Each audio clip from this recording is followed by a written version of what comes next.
Hi, everyone, and welcome back to the Surviving UX podcast, where, I think we're just going to extend this meeting for about 20 minutes. It's totally fine. I'm sure you've got nowhere else to be. Jessamyn, how are you? My favorite words at the end of an hour. This week was pretty good. I've got 2 weeks left until I start my maternity leave. So I'm trying to tell myself, wrap it up, put a bow on it, tie it up, walk away. But my instinct is like, let's start some new things. Oh, Jessica. Ideas. It's a terrible habit. Yeah. So I'm trying to spin up all this new crap and then simultaneously trying to spin old things down. I don't know what I'm thinking. So I'm basically working myself into a lather. If you feel that urge this week, please text me and I will immediately text you back and say nothing new for you. So last time we talked about nothing new after 2, which I've been completely obsessed with. Oh yeah. So for you though, it's like nothing new at all right now. Just nothing new at all. Nothing new at all. I love it. How about you? How was your week? Did you survive? It was pretty all right. Yeah. And I think the week after your kid is sick. So we had a sick kid 2 weeks ago, and then this week he wasn't. And so I feel like I have a new lease on life and everything's so much better. And it's just kind of funny, the juxtaposition, because generally this was like a normal week, but since we had such a terrible week the week before, I think this one was much easier to manage. So oh man. And I'm taking a little bit of a vacation next week. Well, it's not vacation, but I'm taking some time off. And Labor Day weekend's coming up. And I'm looking forward to it. And actually, this topic might come up today, but I have been hesitant to take personal time, because I was recently on leave. And I think the guilt you have of taking leave kind of makes you not want to take some personal time, but I really need it. And so I'm glad I convinced myself that this is a legit reset that I need to do. So looking forward to that. Just have 2 days of work this week. And then I can spend some time with my kid. Burn it down, burn down that vacation balance. That's what I keep telling myself. I'm like, wait, what am I going to do with 2 days? I'm about to take off like months. I need to just take these days off and don't let them sit there until next year. Well, one thing that's kind of irritating is that at least with the leave I took, you have to burn days. So it's like if you're at 0, you don't burn any days because you're at 0. But if you're at 5 or 10, you burn those days because you, by law, you have to, at least where I am or something. I don't know. Anyway, you have to use it. So it was like if I burned it all down before I started my leave, it was like I got some free days. Otherwise I would have had to spend it all. So yes, I think it's good to use the days. Anyway, so we can jump right into the meat of our conversation today, and we have another guest today, and I'm really excited to have this person on. A bit ago, we had an episode earlier this season on conferences, and I talked a lot about the conferences that I went to and enjoyed so much. And it made me really reminisce about the fact that one time I co-presented with my good colleague, Krishna, and he is our guest today. We co-presented at UXPA.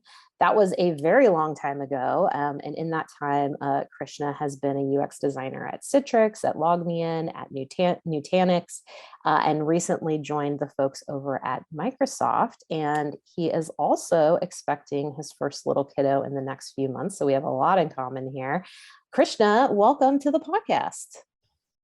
Thank you, Meg. Thank you, Jessamyn. So excited to be here and talk to you guys today. We're so excited to have you, Krishna. Yeah. And I was going to interrupt you, Meg, when you said that we're getting to the meat of the episode, because we're getting to the vegetarian portion of the episode. Krishna's vegetarian. That's very, very inclusive and great of you. Yes. We're getting to the salad. The impossible section. Yes. Yeah. Welcome, Krishna. So Krishna and Meg and I go way back. We worked together back in the day, probably 5 or 6 years ago, and then we've sort of all gone our separate ways, but kept in touch. So this is like a big reunion right now. Yeah, and Krishna, it sounds like you just started a new role, and we thought we'd ask you a little bit about career shifts and surviving a career shift. So, what motivated you to be thinking about a career shift, and what were some of the lowlights? No, yeah, no, it's been a very very whirlwind year, I think, and just shifted like you mentioned, and it's been tricky. It's been interesting working from home through the pandemic. A lot of time to think about um, career, right? There's been a lot of conversation about this time being a good period for folks to think about work, life, the balance in between, purpose versus vocation, and all thoughts that have been front of mind for me the last couple of years, and felt like a good time to try something new. And so it's been fun, invigorating, always sad, when we leave folks behind that we've been working with for so long. But I think moments like this where we all come back together, I think make it really great steps in the journey. So yeah, it's been a fun few weeks for me so far. Yeah.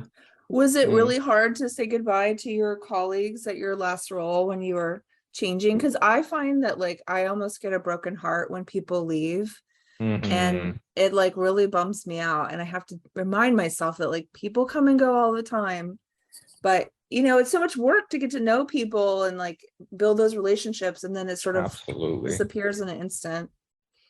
It was so difficult, and I thought a lot about actually when our paths diverged, drove down to meet you guys down in beautiful Southern California at that point, and it was great to say bye to folks in person. But now, with everything being remote and teams being distributed, it just felt more abrupt, and I definitely felt sad. It was difficult.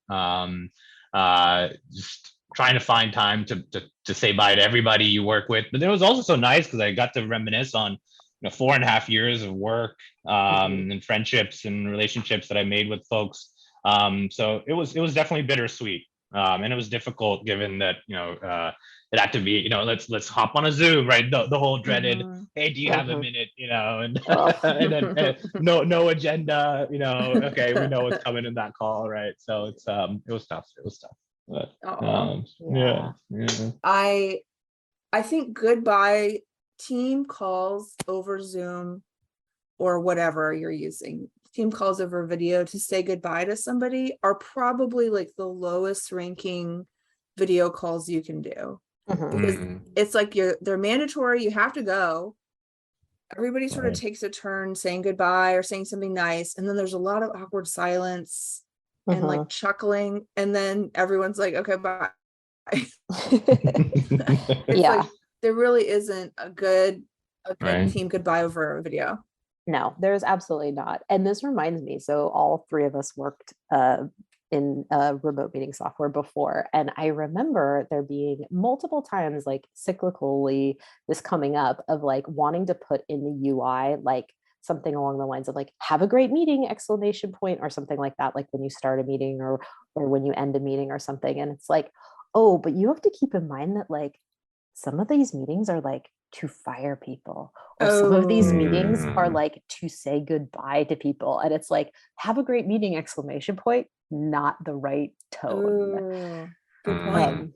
Yeah. So yeah. So, and we're having more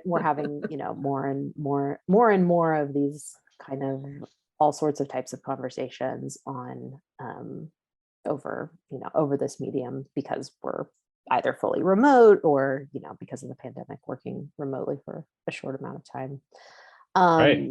Yeah. So Krishna, are you starting this new job as a fully remote employee?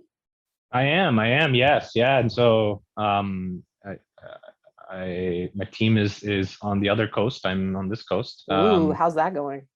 Yeah, it's going well so far, right? I think the beginning period is a lot of just learning, self-driven, right? Information gathering, Mhm. and I've over the pandemic, the last couple of years, I have been working in this mode also with my previous company, where most of my team was actually very geographically distributed in Mhm. Europe and in the West Coast, and so I've had a chance to adjust that calendar a little bit, right? But Mhm. I think uh, starting something new remote has been a different experience for sure, because I'm someone that just really I really rely on quick conversations, small conversations, just learning about everything that someone's working on, or like everything that's happening in our team, right? Or our org. And it's harder to do, I think, fully remote. And I would say even before even joining, I think the whole process of interviewing and preparing in a fully remote environment was slightly different, right, than the previous times I had to shift jobs, where it was more in person, thinking Mhm. about going in and meeting people No and one's flying you out. No one's taking you out to lunch. right, No right, lunch right. buddy. It's Yeah. huge Yeah. bummer. You know what? And I started a new job, not recent. I wouldn't even say recently, but somewhat recently. And they just put out a thing that was like, hey, there was some glitch, and anybody hired in the last like 18 months didn't receive like their welcome gift. Oh. Whoops. And Hmm. I No was like, mug and sweatshirt. yeah, I was like, yeah, I kind of felt like that would have been really nice and A like little bit of welcoming swag. to have like something from my Hmm. company. Um, and if you were there in person, I mean, we're so lucky we get to work at jobs like this, but like, yeah, there Hmm. probably would have been a nice welcome lunch or a nice, t-shirt waiting for you at your desk or something Right, along those lines. right. Yeah. Yeah, and What's it's the so best interesting. piece of swag you've ever gotten, Krishna? Hmm. Hmm. I I have a have so many. Patagonia jacket. Yeah, Oh Sorry. man, that's yeah, Yeah, I nice. know, but that's a did you good. know that Patagonia doesn't allow for companies to do Whoops. swag anymore because they are such like an environmentally sound company that like they realize that Oh, people They don't leave want to just, companies and then they're yeah, like people are like getting rid of them and stuff or not using them anymore. I still wear mine even though it's from a company I don't work at anymore. sure. I mean, Um, yeah. I was thinking you yeah. were gonna say like, oh, it's some like terrible company like oil and gas or oh, something, and they're like maybe that Patagonia. too. Maybe yeah, no, that also totally makes sense. That like Yeah. they wouldn't want to put that stuff on their product. Uh, Krishna, what was yours?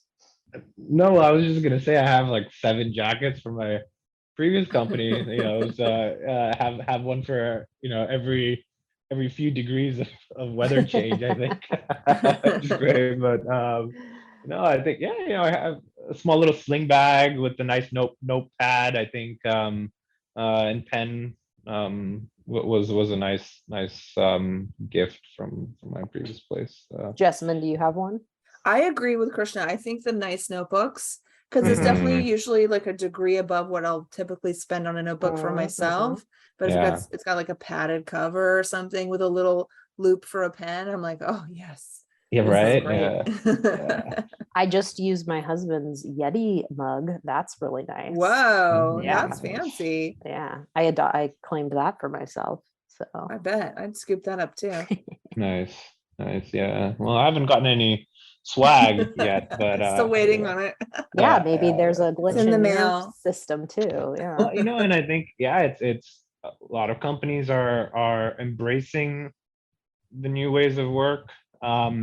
But then you realize how big the entire process of bringing people in, getting them set up and everything, right? There's so many systems, there's so many opportunities for things Yeah. to kind of fall through. And I think that's been my kind of experience. Onboarding has been not actually, it's been pleasantly cohesive, and a lot of things have not been falling through, but it's a little bit more proactivity on my part, Yeah. to reach out and find things. It takes that extra, 1% of effort, right? Just wait till your computer breaks, Krishna, and then you're totally stuck if you're not anywhere near an office. Yeah. I've had an IT ticket open for like on and off for like 6 weeks. Oh, Wow. ouch. Yeah. Ouch. I'm actually thinking about driving down to LA to get. No. Yeah, no, I'm seriously thinking about it. Oh my God. Oh yeah. Well, that's tricky. Yeah, there's some things that we come to expect in an office space, right? You got IT, you got everything there. But right. I'm actually lucky. I timed it. I have an office here close by, a 5-minute walk.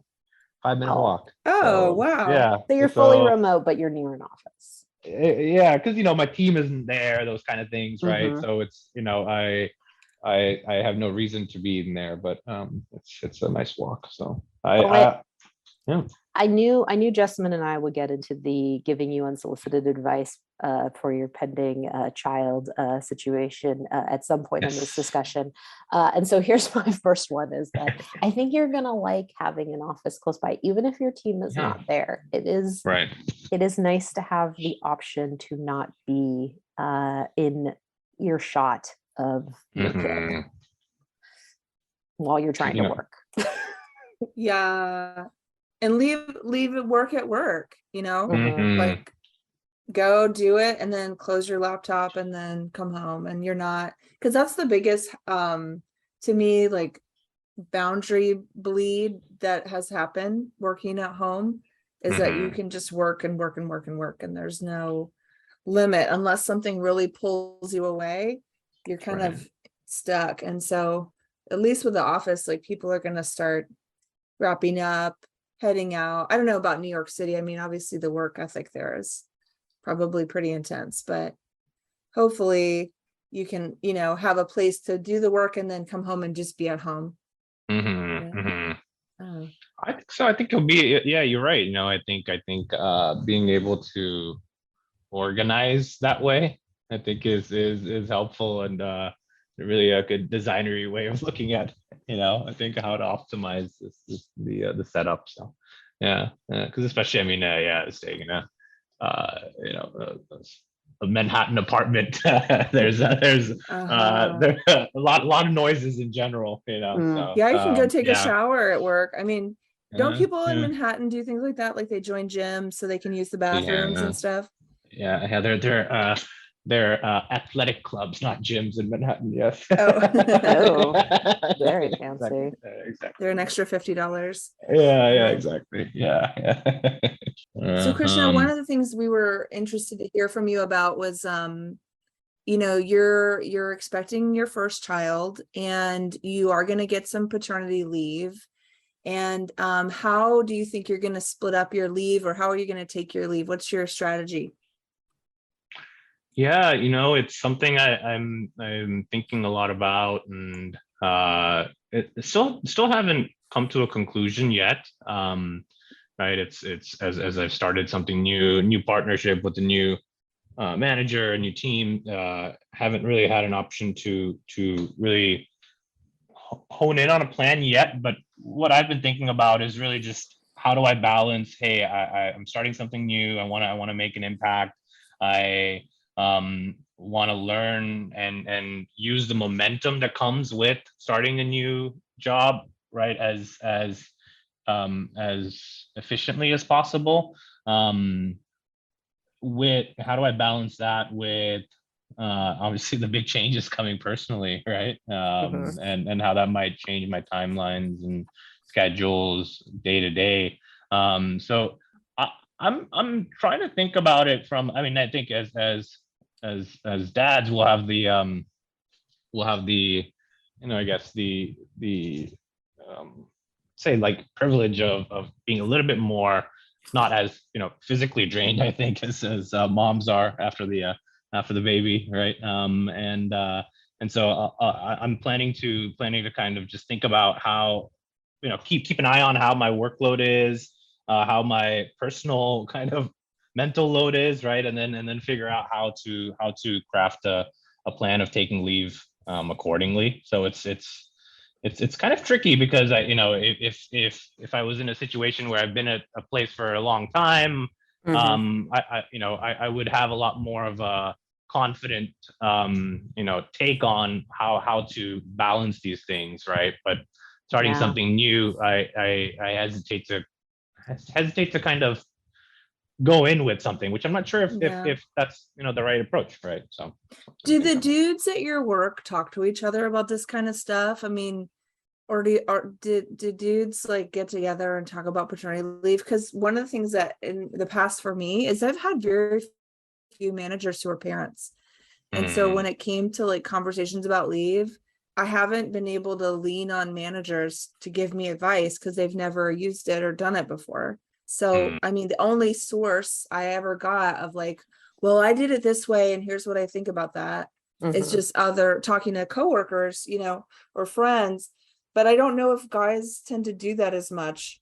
Yeah, and I think it's hard for me to think about it from a current gig because I just started and I'm still learning about everybody and meeting folks. But just in general, it's something we do talk about.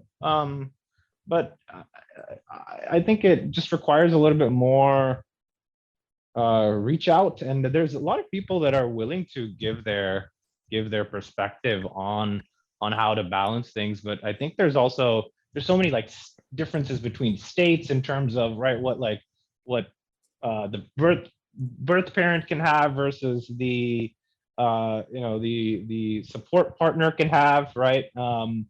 Everyone's in different parts of their careers, and so what I've found is that a lot of the advice I've gotten from other guys that are taking paternity leave is it tends to be so varied and so context specific, that it's been a little hard to kind of necessarily think about, okay, what's the right path for me, right? I'm curious, Krishna, when you were looking and when you were like considering your career shift and interviewing and knowing, first of all, like anyone, you don't have to disclose anything about your family, when you are being interviewed. So like, I don't know if you did or not. Either way, it doesn't matter. You don't have to. But like, did you look for family leave policies that like you felt good about, or was that kind of like a lower thing? Like you would find the right fit and then you would kind of like look into what they offered. I'm curious. How was that for you? Right. Yeah, I think it was the latter for me. I think the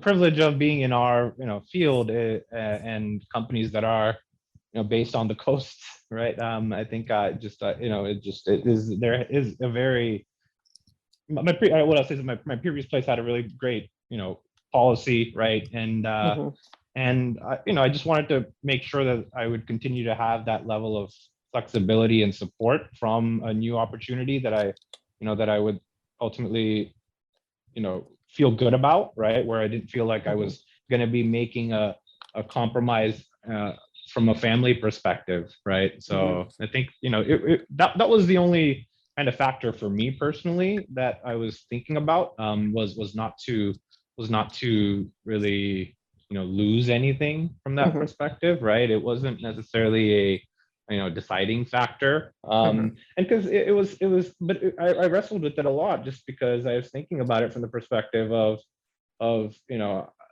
obviously when we shift jobs, it's for something new, something that we feel is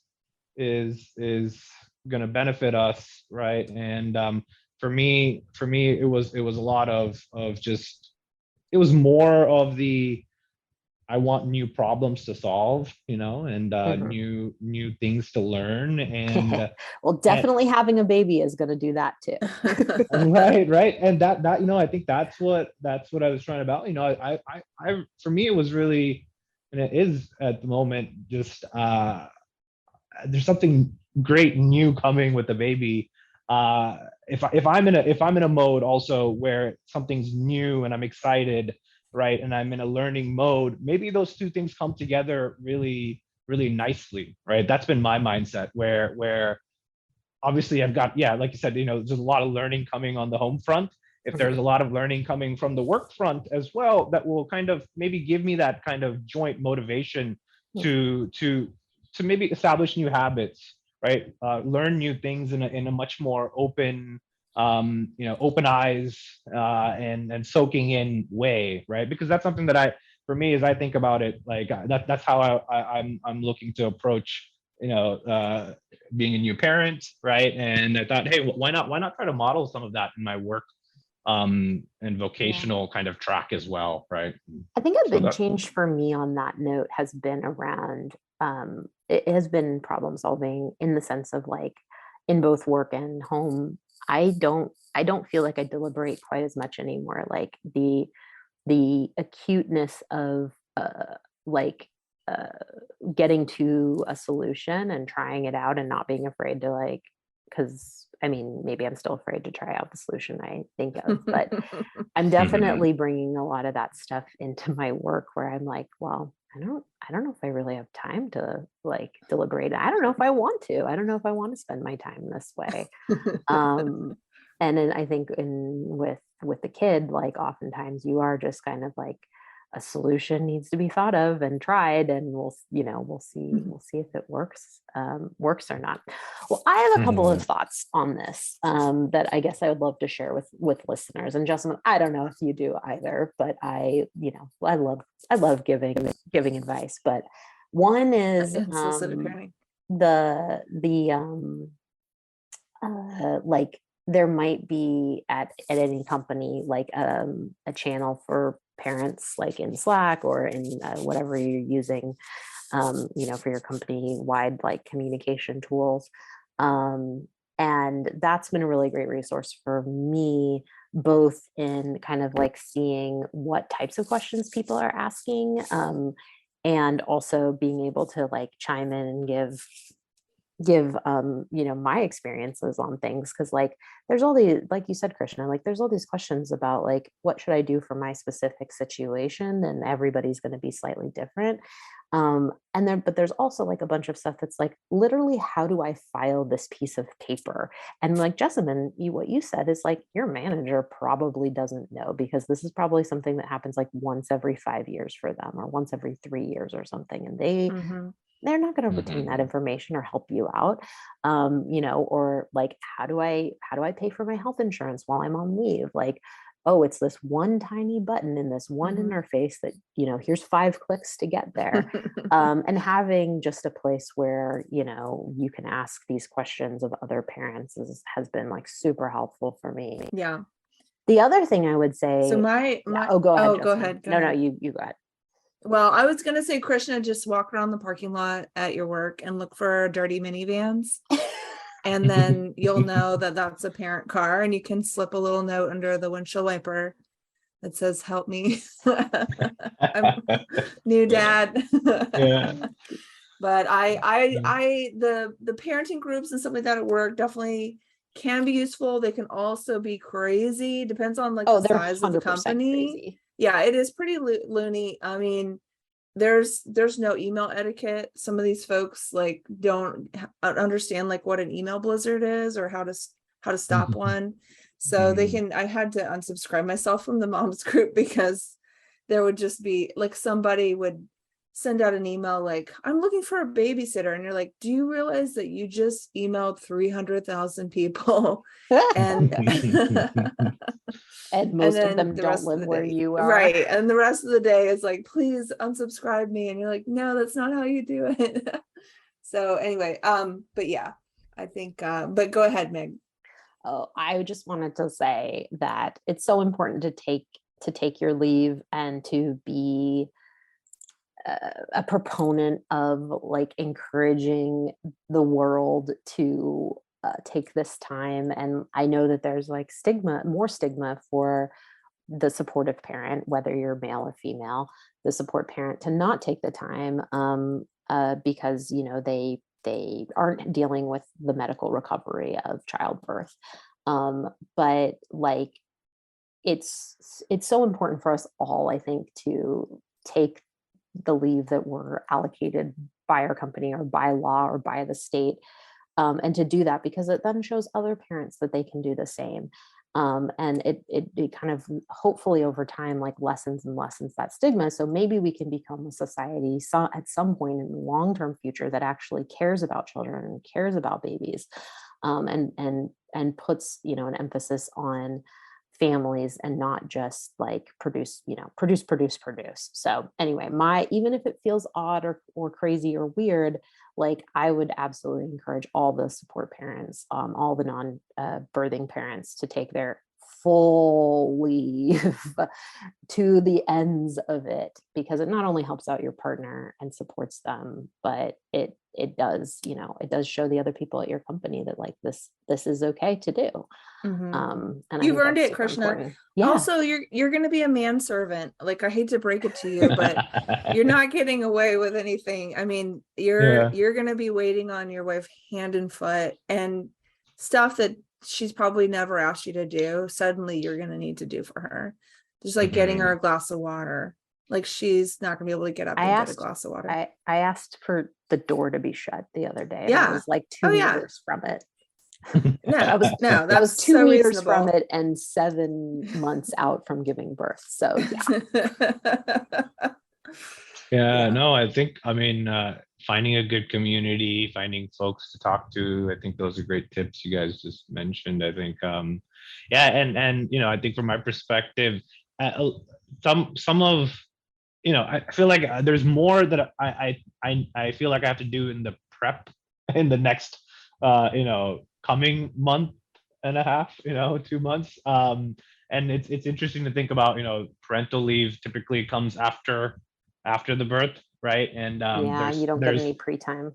Right. And it's like, well, I'm already carving out parental thoughts, you know, and you know, sometimes, you know, like, right, it's like, you know, putting a plan together, these kind of things, those are things that you do probably, you know, benefit from having time off to do, right? Before the birth, right? And so, you know, I think that's interesting, you know, how, like you said, hopefully it just becomes, you know, when you think about like, oh, it's just ingrained in our work culture, you know, it's not just a category of leave, right? But it's just another accepted reason to take time off, right? Just like anything else. Of course, I mean, you know, it's still great to have it, you know, carved out and protected by law and whatnot. You make such a good point about the fact that you don't get any time off beforehand, because like it, in some cases, it literally is like you can't file your state funded leave or your work funded leave until until your partner is going into the hospital. And it's like, you do not know when that day is. Right. You don't That's know. nice. So you're just every day you're just going to work being like, I have this huge other thing on my mind. Well, this is how I imagine it to be because I didn't experience it. But like, you know, like I just that is so intense. And it could be, you know, 3 weeks before the due date. It could be 2 weeks after the due date. It's a huge chunk of time. So I think you make a really good point that like, maybe we should think about like, you know, paternity leave being a little bit before the due date as well. Yeah. Which I don't know of any companies that do that. I don't think so either. Yeah. Might be an interesting thing to see. And I do think past the due date too, I think that's where you know, it's interesting from a paternity leave perspective in terms of when to take that time and how long at once, right? Because it's at least, you know, from the resources available to us, and for me, when I try to find what the right answer is, it's a lot more variable. It's just making time available, you know, making yourself available, you know, being there to support, which are a lot harder to, I feel, you know, quantify in terms of, okay, that's gonna require 3 weeks or 4 weeks, you know, because it's you know, it's the 5 minutes here or the 10 minutes there or the 5 seconds there, right, to get up and close the door like you talked about, right? And you know, it's nice to have just undivided attention towards that, but it's hard to figure out exactly what that's going to look like until Yeah. we're there. And this is what happened to me is that when my partner went back to work, like whether it had been at 5 weeks, which it was, or if it was at 8 weeks or 3 months, like I think I would have felt just as like scared and confused, and like I don't know if it mattered when it was, because it's such a huge thing anyway. Right. So like I think it's just a moment in time you experience and you work through, and you build a lot of confidence and muscle, and both muscle, like mentally and also physical muscle when you're carrying your child around. That's what I'm most worried about. Yeah. And so I feel like whatever that time is, just keeping in mind that it is a huge transition for both partners when the person is going back to work. But there are a lot of different ways to divvy it out and to do it, and I think it depends on a lot of factors, like if you have external help, whether it's paid or whether it's family, or or that kind of a thing, whether your partner is looking to go back to work, whether you have childcare that you can count on when you're both working or not. So in our case, we saved a bunch of leave because we didn't know how our childcare situation was going to turn out, and just in case we needed 4 weeks here or there while we were finding somebody new, we wanted that extra insurance. So there's tons of ways to do it. Our way was just one way, and I think some people I've heard, like, maybe they'll take a couple of weeks at the same time, and then it'll be like huge chunks. It'll be like 3 months and then 3 months type thing, and then you don't need childcare for 6 months type of a situation. So anyway, well, Krishna, is there anything else we can help you with? Did we solve all your problems? Because we're just about at time here, so I want to wrap us up. But anything else? No, I really appreciate it. I think it's just helpful to have a good just to be able to have this kind of conversation where it's I'm still trying to figure it out in my mind, and so it's helpful to get out these thoughts, get your guys' thoughts, so that can figure out a good plan. So thank you, very helpful. And and I'm also very I'm happy and grateful, because just in terms of just being in our field and just being in this space where and this point in time where I feel like paternity leave and stuff is a lot more encouraged and accepted. And so far I've been very pleasantly surprised and happy by how many people just in my new gig just have been like, oh, go look up on it, right? It's very, the company's very supportive. Go, and it hasn't been a okay, walk on eggshells kind of a thing, right? It's been actually encouraged, and so I think that the point in time that we're in now is thankfully supportive of something like this. So what? I just had another thought. Since you are going into the office now and again, write up on a whiteboard, like do a guerrilla survey, like, hey, I'm gonna be a new dad. Does anybody have advice about parental leave policies or managing dad life or whatever, and then leave your email or something, and see what people write. It'd be kind of interesting to see what people have to say if you have a whiteboard up for the week, like in the kitchen or something. If people leave you any hot tips, there might be some. That might be a good way to get some. That's a nice idea. It's like leveraging the community. It's instead of a digital message, something. I think that'd be a nice way to bond under the windshield. Well, if you do that, take a photo of it, send it to us. Okay. We'd love to have it. We'll do. My partner has been meeting friends, pregnant, other pregnant ladies, through yoga and PT and all these kind of things. So it's great. So I need to find some Yeah. find a community too myself. Find your so I think that's tribe. a great way. Absolutely. Yeah, so that's a great tip. I might try that. Yeah. Oh, Krishna, so Mhm. excited for you. Thank you. I'm quite excited, and excited for you too. Yeah, and yeah. Thank you. Yeah, I know we'll be twinning. Yeah. We'll be twinning around the same time. Yeah. So, all right, excited. Meg, do we have time for any more questions, or are we out of time?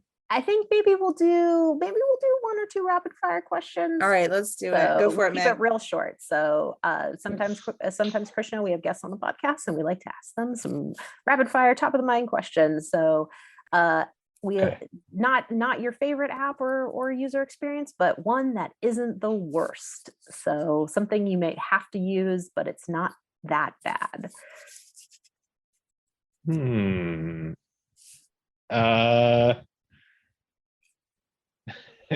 Just email. You gotta have to. I mean, we're all communicating over, digital, right? And I think it's I'm very bad with keeping up with scattered communication all over the place. So it's Interesting. I don't think we've ever had email before. So very, very, very cool, especially since people are like, get rid of email, like Slack's going to replace email, that kind of stuff. I'm very pro email, I must say. So, I'm more of a deliberate, write things down, send out an email kind of a person. So, all right. And another question, because our podcast is all about surviving our careers and our profession. So thinking about the week ahead and how you're going to survive the week ahead, what's one thing you're going to do and one thing you're not going to do to survive this week? One thing I'm going to do to survive this week is sleep on a schedule. That's been a little rough for me. Yeah. So do it while you can. Yeah, exactly.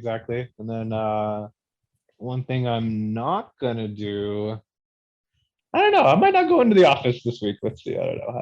I went into the office last week once, and I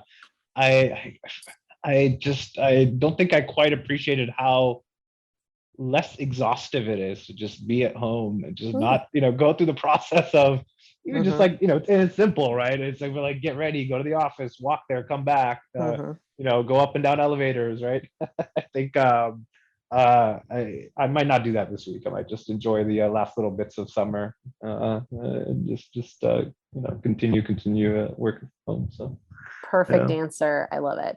All right. Well, that wraps us up for this episode. Thank you, Krishna, so much for being here. Thank you, Meg. Thank you, Jessamyn. It's been great. Thanks, Krishna. Take care, everybody. And if you need any advice or sympathy for your UX career, write to us at survivingux@gmail.com. Take care. Bye-bye.